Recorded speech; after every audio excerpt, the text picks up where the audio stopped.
Ya.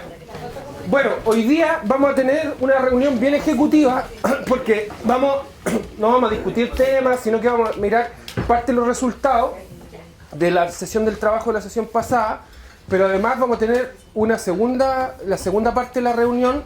Nos vamos a poner de acuerdo por el tema del hito comunicacional, que nos quedan exactamente casi 45 días para el evento, ¿ya? Y ahí yo les voy a contar más o menos de los acuerdos a los que llegamos. En los comités de inversiones tuvimos 2 reuniones, bueno, ahí les voy a contar esa información. Y ya tenemos como todo armado, tenemos hasta el formato diseñado y vamos a tener que hoy día tomar algunas decisiones bien concretas que ya están elaboradas por el comité de inversión y comunicaciones, pero eso se los voy a contar durante la sesión, ¿ya? Así que yo creo, mi expectativa es que hoy día terminemos un poco antes, ¿ya? Un poquito antes, porque también por ahí algunas dirigentes me dijeron que ya habían salido de vacaciones los niños, así que ya estamos en un tiempo bien especial, ¿ya? Oye, es verdad, cuando se para la educación se para todo, el país completo, ¿cierto? Cuando se hablan de vacaciones y todo. Ya. Bueno, el café de bienvenida ya lo tuvimos, partimos bien puntuales. La introducción voy a invitar a la Paula, nuestra anfitriona. Luego vamos a ver la presentación de los avances de la reunión intermedia, la presentación de los resultados de la matriz de trabajo, y ahí vamos a hacer un pequeño ejercicio, pero en la silla, porque tenemos que ponernos de acuerdo, porque ya hicimos un análisis de la información y ya tenemos claro como los pasos a seguir para el trabajo cómo vamos a planificar estratégicamente la mesa en su continuidad. Ya tenemos como cuáles son los puntos que ustedes determinaron, ahí los vamos a conversar. Luego vamos a tener un receso y después vamos a meternos directamente en la organización del hito del mes de agosto, contarles todo lo que ha pasado, la historia de las cosas que nos ha ido bien, de lo que nos ha ido más o menos, de lo que ya avanzamos y de lo que hemos solicitado, de lo que ya cómo se va a organizar todo esto. Y por último el cierre y la programación. Ya, dicho eso, voy a invitar a la Paula, por favor, que nos pueda acompañar en algunas palabras. Paula Escobar Urra, que es nuestra dirigente hoy día anfitriona. Dale. Sí. Hola, muy buenos días. O buenas tardes, ya estaba pasando un poquito más tarde. Pero, bueno, ya lo dijo Jorge, la casa es chica, el corazón es grande. Esta es la realidad que tenemos. Yo quiero contarles brevemente un poquito de Estación Colina, que es el lugar donde ustedes están en este minuto. Estación Colina lleva su nombre así porque era la estación ferroviaria que existía aquí para Colina. Antiguamente, eso ya hace más de 40 años atrás que no funciona. Pero cuando dividieron las comunas con la carretera, la Ruta 5 Norte, Estación Colina quedó en el sector de Lampa, pero mantuvo su nombre como Estación Colina. Entonces mucha gente se confunde por el nombre, pero esto corresponde a la comuna de Lampa, no de Colina. Antiguamente era de Colina, pero es actualmente de Lampa. Bueno. Nosotros aquí, en este sector, contamos aproximadamente con una cantidad de 12.000 habitantes de acuerdo al último censo. Y nosotros estamos divididos en distintas organizaciones territoriales y funcionales. Nosotros tenemos aquí en Estación Colina una organización que se llama ADISEC, que es una agrupación de dirigentes sociales de Estación Colina, que cuenta con 13 organizaciones territoriales, o sea, 13 juntas de vecinos, más 10 organizaciones funcionales que son Adulto Mayor, Club de Guaso, los Cuasimodistas, las comparsas, una serie de otras organizaciones. Y entre eso formamos alrededor de un grupo humano de unas 350 personas aproximadamente trabajando dentro de la dirigencia social dentro de la comunidad. Esta sede corresponde a la Junta de Vecinos de Villa La Unión, si se fijan, en una villa muy pequeñita.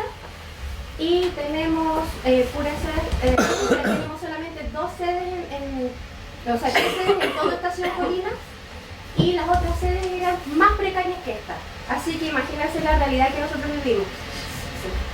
Lamento el inconveniente que tenemos en el baño, que lo están solucionando, pero espero que la reunión pueda transcurrir de la mejor manera y lo mismo que decíamos, el calefactor lo vamos a hacer en el tren para que por el ruido no moleste, ¿ya? Bienvenidos sean todos y todas y con mucho cariño, esta es su casa.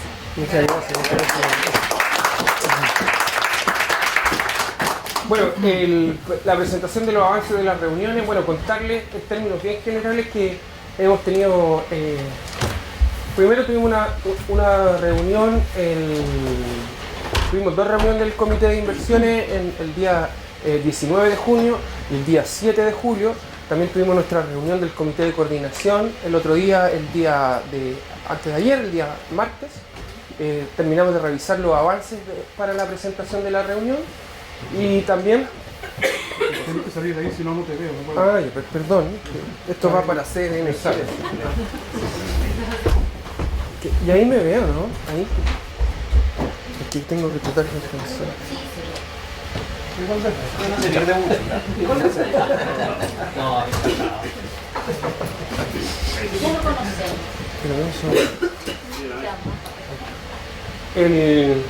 Bueno, y hemos tenido 3 reuniones que van en función del desarrollo del proyecto.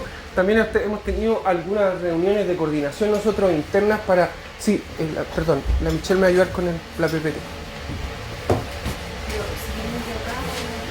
Sí, te puedes sentar a hacer ejercicio. Sí. No sé si alcanza el cable. ¿Ahí? Sí, una sillita.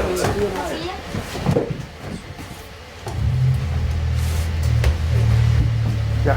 Bueno, y hemos tenido nosotros internamente varias reuniones también para ver el tema del evento. Nos juntamos nosotros con la gente de comunicaciones del PNUD, también nos juntamos con la gente de FAO para pedir, después les voy a contar dónde vamos a hacer el evento, y nos conseguimos también un auditorium en FAO y lo vamos a hacer en el parque, donde está el Parque Bicentenario, donde está la CEPAL. Ahí en las casas de nosotros por primera vez, yo no sé si todos han ido a nuestra casa alguna vez, ahí les vamos a invitar a nuestra casa para que conozcan a nuestros jefes, a nuestros compañeros de trabajo que nos van a estar apoyando ese día en la jornada. Y ya nos conseguimos varios espacios y hemos avanzado harto ya para lo que es el hito comunicacional, que es para nosotros hoy día como una prioridad también poder entrar de lleno con eso. Pero eso lo vamos a ver después. En la sesión pasada, ¿se acuerdan que hicimos un pequeño ejercicio de una matriz de resultados que se llama Eisenhower, o matriz de gestión del tiempo, que es para trabajar y priorizar ciertas acciones, dado que habíamos tenido una discusión bien larga en la mesa territorial respecto hacia dónde vamos, porque en estricto rigor el trabajo de la mesa territorial debería terminar en diciembre de este año. Pero hay varias acciones que hay que desarrollar antes, porque hemos conversado en reiteradas ocasiones cómo se avanza a que esta mesa continúe en el tiempo, no estando el PNUD. Y es una discusión que ya tuvimos, que hay como ciertas claridades hacia dónde vamos. Hicimos esta matriz en el fondo para poder entender cómo ordenamos nuestros tiempos, nuestras prioridades y cómo marcamos ciertas pautas de trabajo en el proceso. A veces uno quisiese hacerlo desde la experiencia, escribirlo uno mismo, pero al final del día la idea de que sea todo participativo es que se construya a partir también de lo que ustedes visualizan como necesidades, de lo que ustedes visualizan también dentro de sus agendas, dentro de sus programaciones, de cómo llegamos a cumplir lo que vamos a ver, los resultados que ustedes plantearon en esa discusión. En esto participaron 3 grupos. El grupo 1 estuvo conformado por Iván López, Andrea Jara, Tomás Barros, Carolina Jara, Ana Luisa Morgado, Luis Arroyo, La Paz Orellana y Domingo Gil. El grupo 2 estuvo formado por Sofía San Martín, Santiago Vergara, Francisco Calquín, Miriam Ollanedel, Patricio Velázquez, Antonia Garcés, Jimena Mura. Y el grupo 3 estuvo conformado por Nancy Turlión, Diego Sangüesa, Patricia Campos, Paula Escobar Urra, Daniel Kendall y Brenda Jorquera. O sea, bien participativos, participaron casi tan bien mezclados del sector público, el sector privado, representados en todos los grupos. Dicho eso, se recuerdan que habíamos presentado, primero hubo como una especie como de reflexión respecto a cómo construir esta matriz. ¿Podéis avanzar una más, por favor? Y después volver. No, otra. Eso. ¿Se acuerdan que habíamos definido qué es lo que era importante y urgente, lo que era importante y no urgente, lo que no importante pero urgente y lo que no importante y no urgente, entendiendo las distintas percepciones de trabajo a desarrollar en el largo plazo para la mesa territorial. Cada uno de ustedes insumó este proceso. Vuelvo un poquito para acá. Y estos son los criterios como que habíamos establecido, yo no sé si lo recuerdan bien, y tenía que ver que cuando una decisión era importante y era urgente, era porque había una crisis respecto a la ejecución misma de un proyecto, habían problemas apremiantes, cosas que en el día a día en el fondo nos estaban presionando y que no podíamos resolver. Y los resultados de no resolver esto era estrés, agotamiento, la administración de la crisis, y era casi como este rol del bombero, que era como la mesa o las acciones de un proyecto no pueden estar toda la vida en el fondo apagando incendios, y que puede sonar, nos puede hacer mucho sentido a nuestras propias labores, a nuestro propio trabajo, y eso es parte como de la vida de todos los proyectos, de todo, o del trabajo de las empresas, de las organizaciones sociales, que generalmente, incluso de las organizaciones municipales, de la administración pública, etc., siempre hay que andar apagando incendios. Pero no podemos en sí mismos siempre dedicar nuestra función, nuestro rol de trabajo a solo apagar incendios. Tenemos que tener una mirada a largo plazo. Siempre vamos a apagar incendios, pero no puede ser nuestra función siempre, día a día, estar apagando incendios. Tenemos que tener ciertos procedimientos, tenemos que tener ciertas metas claras, porque si no, lo más probable es que sean estos resultados: el estrés, el agotamiento, la administración de la crisis, y no avancemos hacia ninguna parte y nos preocupemos siempre de estar encima de una situación incluso a veces casuística que no requiere mayor análisis para poder resolverla, pero nos quita demasiada energía. Me imagino que a ninguno de ustedes le ha pasado eso alguna vez, ¿cierto? A todos nos ha pasado. Luego, lo importante, pero lo no urgente, tiene que ver con acciones de prevención, construir relaciones, construir nuevas oportunidades, planificación, recreación. Estas importantes, pero no urgentes, son las acciones que nosotros debemos ir trazando en el tiempo, que son súper importantes, pero que no requieren de una acción inmediata. Pero son tan importantes que en el principio de la elaboración de una planificación estratégica o de una planificación de trabajo, uno las debe considerar y debe entender bien en qué línea de tiempo, después vamos a ver una línea de tiempo, en qué línea de tiempo deben ir estas acciones que son importantes pero que no son urgentes. El tenerlas claras, y después vamos a ver los criterios, tenerlas claras nos permiten tener una visión, perspectiva, equilibrio, disciplina, control y poca crisis. Porque de una u otra manera nos orientamos hacia ese resultado. Y estamos mirando estratégicamente hacia dónde vamos. A veces es bueno hacer estos ejercicios incluso para la planificación del hogar, incluso para la planificación de las organizaciones sociales, para las empresas. Todo, en el fondo, de una u otra manera, estos ejercicios son bien... nos permiten hacer alguna vez hicimos, ¿se acuerdan? Tuvimos una crisis en algún momento en la mesa cuando no sacábamos el plan de inversiones. ¿Y por qué? Porque no mandaba la respuesta, porque andábamos todos preocupados como del día a día. Hicimos un after action review, ¿se acuerdan? Un ejercicio como de revisión, como de autocrítica, autorreflexión, y después de eso nos comprometimos a sacar el producto y ya lo tenemos. Ya, y estamos en la etapa ya de empezar a buscar las lucas. Algunos proyectos han aparecido por ahí, se han ejecutado por sí mismos. Entonces, ese tipo de acciones y ese tipo de ejercicios son súper necesarios. Nosotros hoy día ya estamos en otro estado, digo yo, en otro estadio puede ser también, donde ya pasamos todos esos problemas y estamos en una etapa de que ya tenemos nuestros productos, tenemos nuestro desarrollo implementado, pero ahora tenemos que ir al mercado. O sea, tenemos que empezar a vender nuestras iniciativas, tenemos que buscar los recursos, tenemos que apalancarnos. Apalancar significa buscar aportes del sector público, del sector privado, para poder desarrollar estas iniciativas. ¿Por qué? Porque si no, va a ser un buen documento, un bonito documento, bien estratégico. El otro día me pidieron unos tips, como hacer un análisis como de información respecto a cuántos planes de inversión de reducción de riesgo existían en Chile, y no existe ninguno. El único que existe es este. Y es bien especial porque una de las aspiraciones del marco de Sendai, sobre todo el marco de Sendai, es promover la gobernanza para desarrollar este tipo de estrategias. Y eso es como casi para sacarlo en el diario. Así que quizás por ahí les voy a contar si en algún momento, si resulta bien una conversación que estamos haciendo, quizás salga una plana en el diario La Tercera, de nosotros, de la mesa, del trabajo, por ahí una conversación que estamos desarrollando y ojalá resulte bien. ¿Ya? Eso sería bien bonito, ahí va después lo enmarquemos y eso. Luego, lo no importante, pero es sí urgente. Y esto tiene que ver con que hay cosas que no son importantes, pero sí son urgentes y generalmente se relacionan con el día a día. ¿Ya? Más que el apagar incendios, sino que en el día a día. El apagar incendios cuando uno llega al trabajo y aparece una situación de crisis y uno la va a resolver inmediatamente porque no tiene una planificación o porque no hay un diseño o porque no, efectivamente no visualizó en el tiempo que eso podía suceder.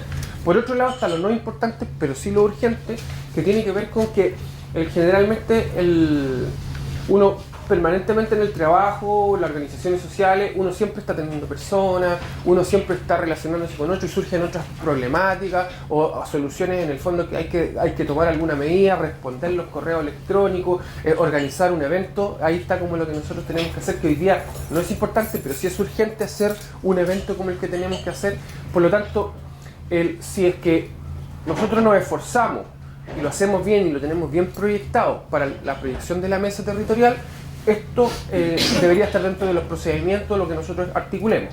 Si es que no, nos va a pasar que vamos a tener una concentración en el corto plazo, vamos a tener problemas con la administración de crisis, vamos a tener este carácter de camaleón que siempre es como atento a la reputación. Es bien interesante, porque generalmente esto pasa en la vida, generalmente uno siempre cuida su reputación a pesar de que atrás tenga todos los problemas del mundo. La mesa tiene una reputación que hay que cuidar, pero no podemos tener como ese carácter camaleónico que nos vamos a ir adaptando como permanentemente como a las circunstancias. Debemos tener una planificación que nos diga más o menos hacia dónde vamos. Por eso es súper importante tener como un diseño de salida, como la mesa se adapta por sí misma y sobrevive por sí misma en el tiempo y qué acciones va a resolver en el tiempo. Considera que los planes y metas no valen la pena. Cuando uno anda siempre en esa actitud, lo más importante aquí es sí tener planes y metas, tener claro, el horizonte de la mesa es este y estos son nuestros planes, estas son nuestras metas. Es bueno el trabajo cuando uno se enfoca en resultados y en metas. Es súper importante, a veces puede ser un poco que presiona un poco la actitud del profesional, del trabajador, del dirigente, pero el tener metas generalmente es algo que nos orienta a poder lograrlas y por lo tanto nuestras acciones están bien definidas, ¿ya? Por lo tanto también las metas uno debe tener cierta claridad y también tener ciertas expectativas. Tampoco hay que tener expectativas demasiado altas o demasiado bajas, siempre ojalá deben ser en el medio en el fondo, que nos permitan también ver nuestros recursos, nuestras capacidades y no especular respecto a cosas que no vamos a lograr. No sé, este ejemplo siempre no está al máximo, ¿cierto? Siempre doy este ejemplo y lo doy en Quillota siempre este ejemplo. Por ejemplo, siempre doy en Quillota esto, yo los pelo allá y los pelo a ellos acá, así como siempre hago lo mismo. No, de hecho, ellos quieren conocerlo a ustedes, pero yo siempre les tiro flores a ustedes. Sí, si queremos hacer algo en algún momento. Todos, no, de verdad que ellos quieren conocerlo, porque yo siempre les tiro flores a ustedes, siempre, sí, son la referencia. Y además ellos como son de provincia y de región, ellos quieren competir con ustedes, pues entonces siempre nos preguntan ¿cómo lo hacemos mejor que Chacabuco? Es entretenido. Exacto. Bueno, en ese contexto, el tener metas claras, como yo les decía, nos permite también, y siempre esto lo cuento ya, por ejemplo, Máximo tenía una propuesta de la carretera hídrica, ¿se acuerdan que yo siempre la cuento ya? Entonces yo fui a un seminario de la CIS, esto lo contaba ya 25 veces, y había una ciudadana alemana que venía de estudiar como todas las formas de mejorar los sistemas de flujo de gestión hídrica y todo, y partió su presentación diciendo lo que no se debe hacer, y la primera lámina era una carretera hídrica. Entonces después yo fui, me acerqué, le pregunté por qué, y me dijo por los costos. Costaba hacer una carretera hídrica de un punto desde el mar o sea, extraer agua de otra zona, ella me costaba por kilómetro casi como, no sé, como $10 millones, era una locura. Y al final del día, si uno quería hacerlo del mar y desalinizar, o sea, te iba a costar como a Chile le costaba, no sé, pues traer de agua de Valparaíso, de la zona más próxima, de la zona de Cartagena, de la zona central del litoral, le costaba como 5.000, 6.000 millones de dólares más o menos. Y además la mantención de eso costaba como 100 millones de dólares al año. O sea, era una locura. Y lo que te permitía suministrar eran, no sé, pues 6, 7 comunas de la región. O sea, no tenía ningún... O sea, no había relación precio-consumo en el fondo. No era viable. O sea, iba a tener que pagar por el agua, no sé, pues, 500 lucas mensuales. Era una cosa así como súper de otro nivel. Una locura. No, si ella lo presentó, no tengo los datos exactos, pero... sí, pues ella analizó una experiencia de México. Que en México habían tratado de hacer una carretera hídrica y que al final quedó abandonada porque era demasiado caro todo. Y además requiere mucho de un flujo permanente de recursos para poder administrarla. Y no, los privados no se atrevieron a hacerlo. ¿Sí? Una historia ahí que ella contó. Bueno, pero ese tipo de meta, esas aspiraciones que pudiesen ser como grandilocuentes en el fondo y bien interesantes, quizás escapan a nuestras capacidades. Por lo tanto, uno siempre debe tener como ciertas metas claras.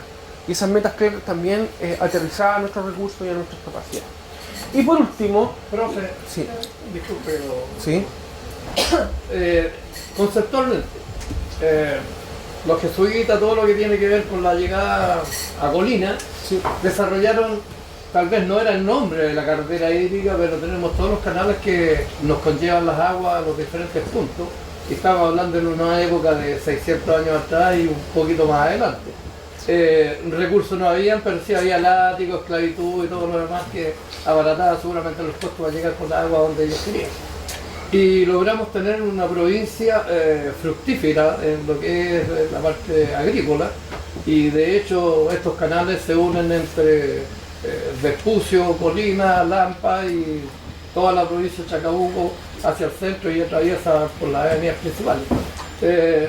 Tal vez mirar que no es viable económicamente el tema de una ruta hídrica. Yo pienso que sí, de alguna forma, con el esfuerzo del Estado, con el esfuerzo del privado, con el esfuerzo del conjunto, se puede conllevar.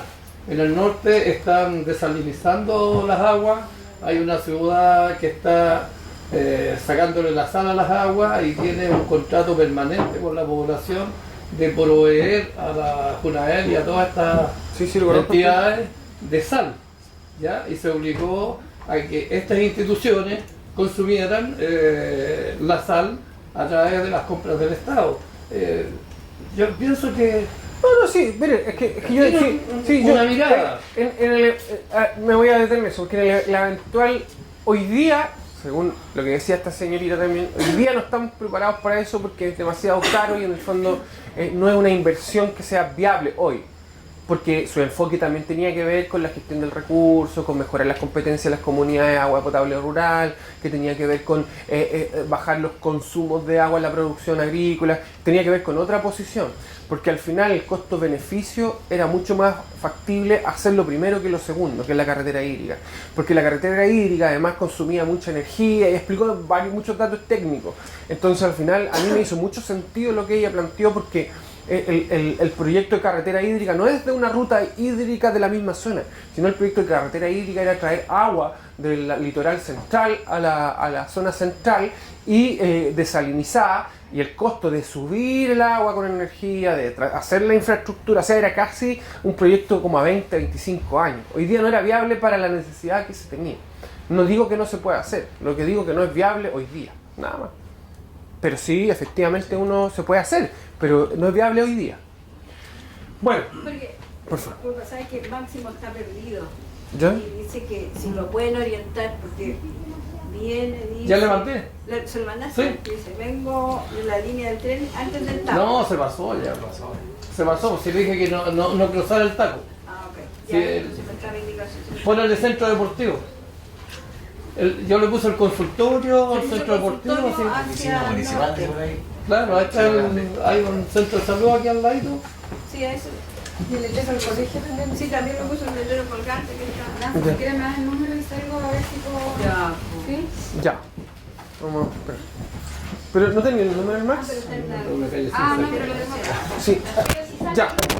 Entonces, vamos a esperar al Max. Es va a continuar nada.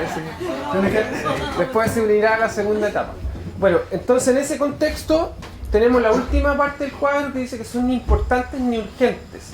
Generalmente tiene que ver con acciones que escapan como un poco de la planificación, pero que requieren de, ahí dice, trivialidades, algunas llamadas, correos, pérdidas de tiempo, actividades agradables, ya. Pero en términos prácticos, hoy día esto es ni importante ni urgente para la planificación de la matriz Eisenhower. Significan también que hemos tenido una planificación bien diseñada que no nos permite llegar a ese tipo de situaciones. Ya, después vamos a ver cómo lo interpretamos en un trabajo de planificación. Estos fueron los resultados, ¿ya? Sí, que justo se... ¿Ahí? Sí. Ya.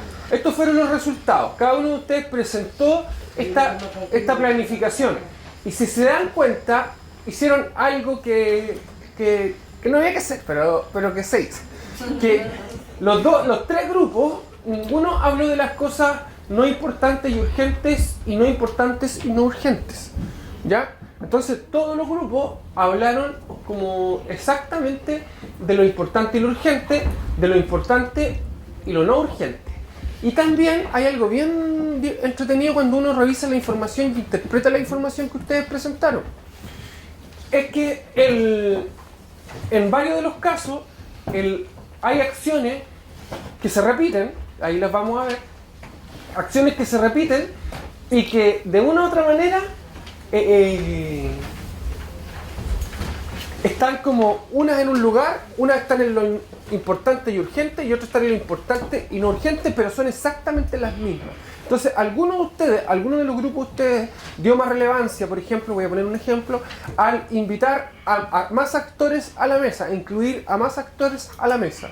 Y otros, eso lo pusieron en lo importante y urgente, y otros pusieron exactamente lo mismo, escrito de la misma manera, en lo importante y lo no urgente.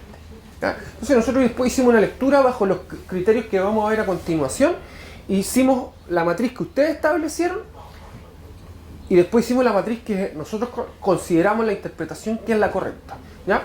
La vamos a continuar viendo. Michelle, ya.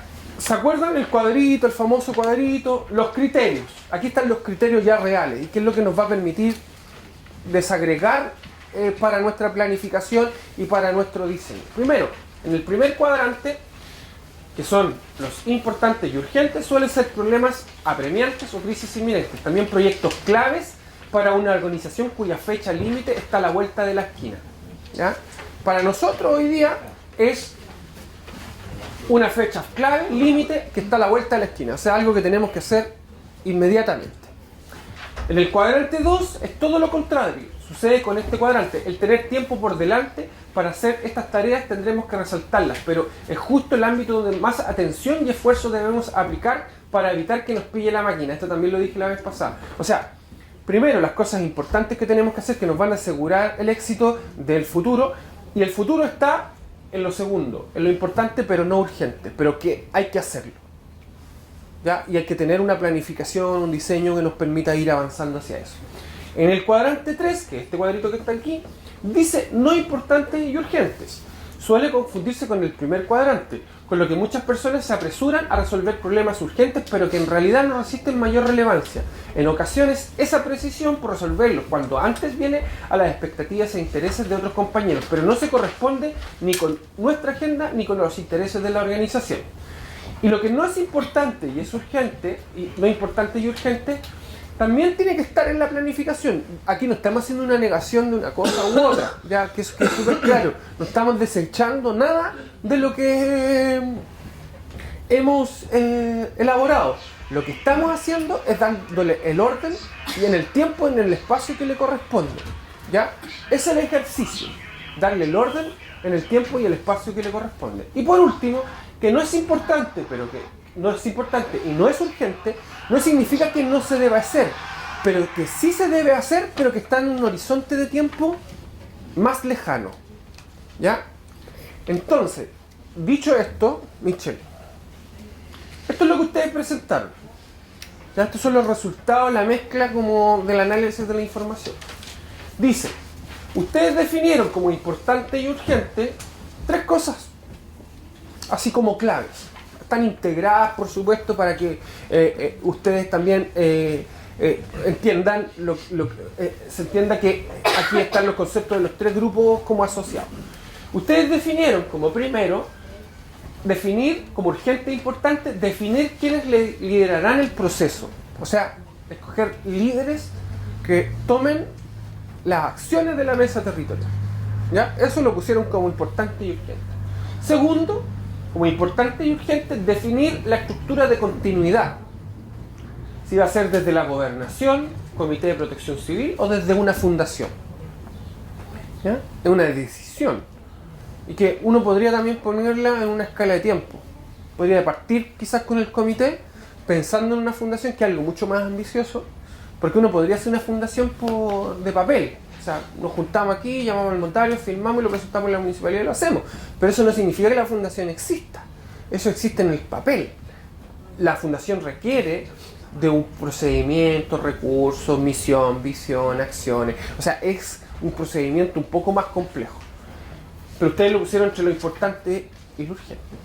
Tercero, definir plazos, contenidos y roles de la mesa según la estructura de funcionamiento. O sea, definir los líderes, definir la estructura y después definir los plazos, contenidos y roles dentro de la mesa. O sea, dentro de la estructura de funcionamiento. O sea, cómo vamos a actuar en función de lo que planteamos anteriormente. Y luego, en lo importante, pero no urgente, ustedes hablaron de articular a la mesa territorial con otros actores del territorio e invitar a nuevos actores a la mesa territorial, que son como 2 acciones distintas. Una, articular a la mesa como un ente con otras redes, y la otra, invitar a nuevos actores, o sea, gente que se involucre y que sea miembro y participe de la mesa territorial de forma permanente. Esas son sus respuestas. ¿Alguna duda, consulta, planteamiento frente a esto?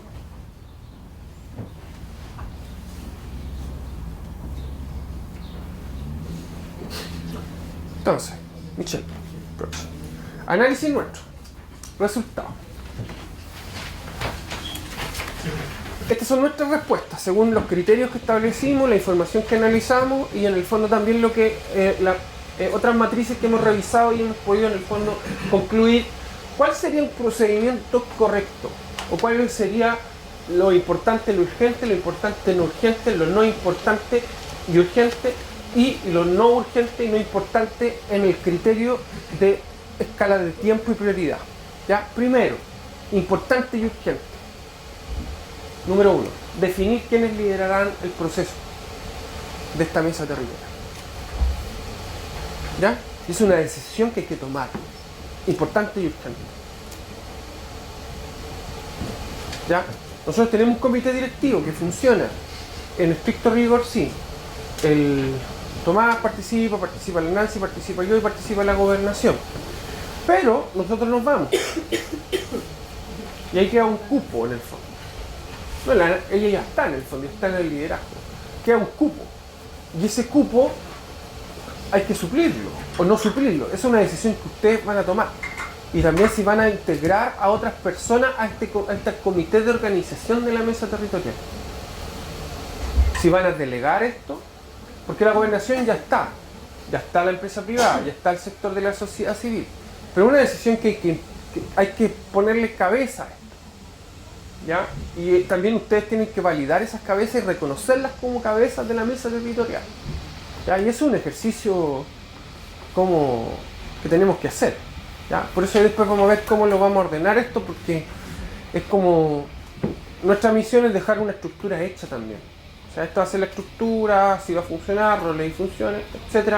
Estas son las cabezas, pueden ser, no sé, yo solo estoy imaginando.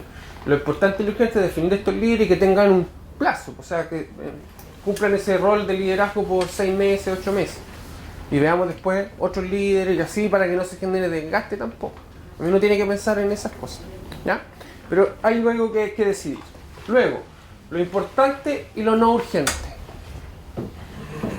Definir, es importante, absolutamente importante, definir la estructura de continuidad. Hola, Máximo. No tenía señal, no tenía. Llega hasta la.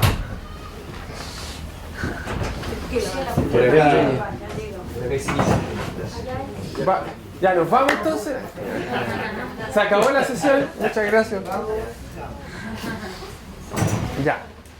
Entonces, lo importante, pero no urgente, pero es algo importante que hay que realizar y no urgente, significa que de una u otra manera es lo que nosotros ya sabemos que tenemos que hacer. O sea, ya no hay más discusión de esto. Pero tenemos que saber cuándo, cómo y dónde. Y cómo vamos a aterrizar en estas dos propuestas que ustedes hacen. Una, que es definir esta estructura de continuidad desde la gobernación en el Comité de la Protección Civil, que fue una idea que también planteó la gobernación a través de Felipe. Y lo otro es constituir esta fundación, que quizá están en la misma línea, pero son dos hitos distintos. Porque integrarnos al Comité de Protección Civil es conformar el Comité de Protección Civil, porque el Comité de Protección Civil provincial no existe. En términos prácticos existe una especie como de COE, que es como un Comité de Organización de Emergencia, Comité de Operaciones de Emergencia.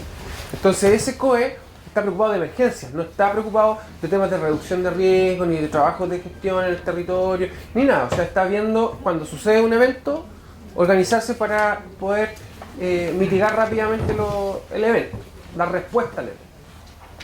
Entonces ahí hay algo que ya está articulado, pero que nosotros que no funciona en la dimensión del Comité de Protección Civil.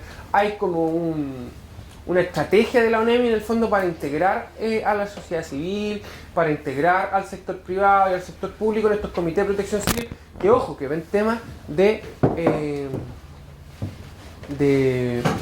prevención, mitigación antes de un evento, no ven temas de respuesta y también se organizan también en algunos casos para el post-desastre. Entonces, es una misión sí, porque también en el caso de la gobernación debería articular este proceso, hacer una convocatoria para este proceso y nosotros como PNUD buscamos apoyarles también, porque no es fácil estructurarlo. Jorge,